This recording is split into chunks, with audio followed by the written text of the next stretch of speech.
Assessing writing is the formal evaluation of a learner's ability to produce written language.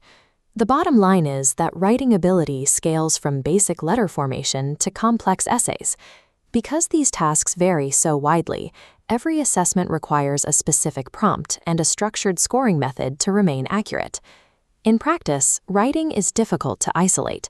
To write a response, a student must first comprehend a written or oral prompt, meaning the test design must account for how writing integrates with reading and listening skills. Writing follows a four-stage continuum. First, imitative writing, mastering mechanics like copying letters and spelling. Second, intensive writing, producing limited discourse demonstrating grammar and vocabulary mastery. Third, responsive writing, connecting sentences into short texts, paraphrasing or describing charts. Finally, extensive writing, organizing ideas for long-form essays. If a prompt asks for an essay from a student still mastering spelling, the results won't accurately reflect their true ability. Matching the assessment task to the correct performance level is the only way to ensure the test is valid.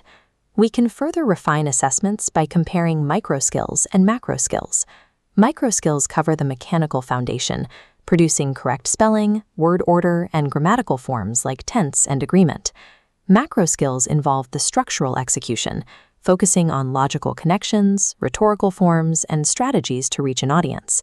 A useful assessment targets these skills explicitly.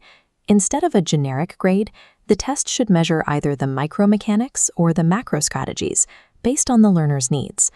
Moving from design to delivery introduces logistical challenges.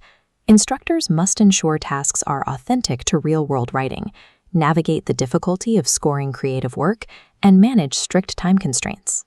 There are three primary methods for scoring these performances. Holistic scoring assigns a single overall grade based on a general, total impression of the text.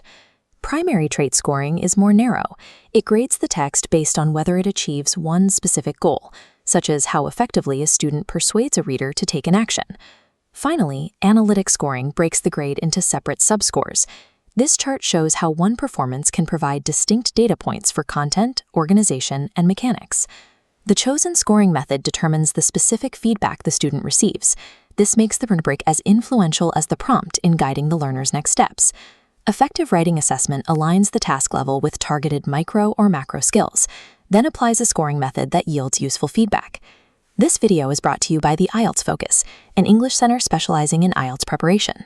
Mastering this structured approach to assessment ensures that language preparation leads directly to measurable student success.